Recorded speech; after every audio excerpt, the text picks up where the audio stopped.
महाभारत युद्ध पौराणिक युग में लड़ा गया सबसे बड़ा युद्ध था, जिसमें लाखों की संख्या में योद्धा वीर गति को प्राप्त हुए थे।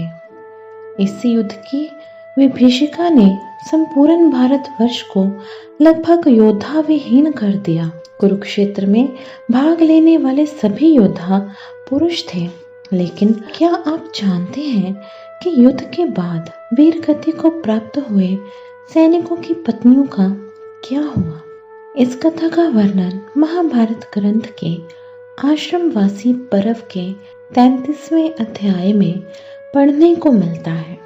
कथा के अनुसार महाभारत युद्ध के पश्चात पांडु पुत्र युधिष्ठिर का हस्तिनापुर के नरेश के रूप में राज्याभिषेक हुए।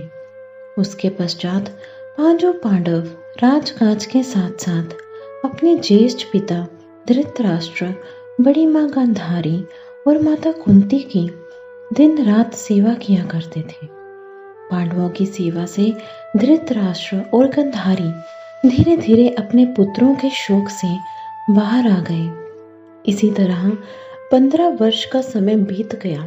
तब एक दिन धृतराष्ट्र ने युधिष्ठिर से कहा, हे युधिष्ठिर, अब हम अपना बचा हुआ जीवन वन में बिताना चाहते हैं, इसीलिए हमें जाने की आज्ञा दो।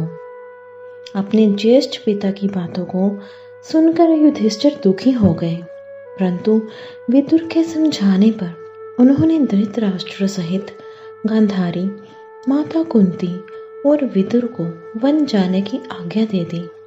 उसके अगले दिन धृतराष्ट्र, गांधारी, कुंती, विदुर और संजय सन्यासी का रूप धारण कर वन को प्रस्थान कर गए। उसके पश्चात पांचों पांडव अब हर समय अपने प्रजा की सेवा में लगे रहते। पांडवों की सेवा से हस्तिनापुर की प्रजा तो खुशहाल थी, लेकिन अपने युद्ध में विधवा हुई स्त्रियों के शोक में अक्सर रोया करती थी, पर इसका आभास अपने राजा को ना होने देती। कुछ समय पश्चात एक दिन पांडवों में सबसे छोटे सहदेव को माता कुंती से मिलने की इच्छा हुई। सहदेव ने अपनी इच्छा शेष चारों पांडवों से जाकर कही। सहदेव की बातें सुनकर शेष तीनों पांडव भीम, अर्जुन, नकुल और उनकी पत्नियों के मन में भी माता कुंती से मिलने की इच्छा जागृत हो उठी। यह देख हस्तिनापुर नरेश युधिष्ठिर ने वन जाने के लिए आवश्यक तैयारियां करने का आदेश दे दिया। अगले दिन पांचों पांडव द्रौपदी के साथ वन की ओर चल पड़े। यह देख हस्तिनापुर के निवासी भी उनके साथ चल पड़े।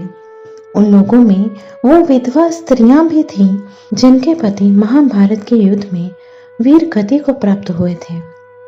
वन पहुंचकर पांचों पांडव उस आश्रम में गए जहां सभी निवास कर रहे थे। बाकी के हस्तिनापुर निवासी उसी आश्रम के आसपास निवास करने लगे। कुछ दिन पश्चात एक दिन महर्षि वेदव्यास उस आश्रम में पांडवों से मिलने आए, परंतु वहां महर्षि वेदव्यास ने देखा कि पांडव सहित हस्तिनापुर के सभी निवासी भी युद्ध में मारे गए अपने परिजनों के शोक में डूबे हुए हैं। यह देख महर्षि वेदव्यास ने सभी से कहा कि आप लोग युद्ध में वीर गति को प्राप्त हुए अपने परिजनों पर मत रोइए। वे सभी स्वर्ग या फिर दूसरे लोकों में सुखी पूर्वक निवास कर रहे हैं। वे सभी अपने अपने लोकों में अति प्रसन्न हैं। परंतु महर्षि वेदव्यास के इन कथनों से भी उन लोगों का शोक दूर नहीं हुआ। तब महर्षि वेदव्यास ने सभी से कहा कि अगर आप लोगों को मेरे द्वारा कही गई बातों पर विश्वास नहीं हो रहा है, तो आज रात मैं आप सभी को अपने परिजनों से मिलवाऊंगा। यह सुन पांडवों सहित सभी के चेहरों पर हल्की मुस्कान उभर आई। जिस आश्रम के आसपास सभी निवास कर रहे थे, वह गंगा नदी के तट पर स्थित था। शाम को सूर्यास्त होने से पहले महर्षि वेदव्यास सभी को लेकर गंगा के तट पर पहुंचे। फिर सूर्यास्त के बाद उन्होंने अपने तपोबल से महाभारत युद्ध में मारे गए सभी योद्धाओं का आवाहन किया। महर्षि के आह्वान से सभी योद्धा एक एक कर गंगा जल से बाहर निकलने लगे।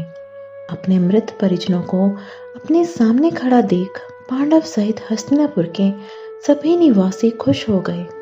फिर सभी ने अपने परिजनों से बात की। तब जाकर उन्हें विश्वास हो गया कि उनके बंधु बांधव मृत्यु लोक के सभी कष्टों से मुक्ति पाकर अपने अपने लोकों में प्रसन्नता पूर्वक निवास कर रहे हैं। तत्पश्चात सभी के मन जो अपने परिजनों के लिए शोक व्याप्त था वह समाप्त हो गया। कुछ समय बाद युद्ध में मारे गए योद्धा एक एक कर गंगा जल में डुबकी लगाकर अदृश्य होने लगे। यह देख महर्षि वेदव्यास ने विधवा स्त्रियों से कहा कि जो स्त्रियां अपने पति के साथ उनके लोक जाना चाहती हैं वह गंगा के इस पवित्र जल में अपना जीवन त्याग कर जा सकती हैं। महर्षि के इतना कहते ही सभी विधवा स्त्रियों ने गंगा के जल डुबकी लगाकर अपने जवान को त्याग दिया और सभी अपने अपने पति के लोक चली गईं। धन्यवाद। Please like and subscribe this channel.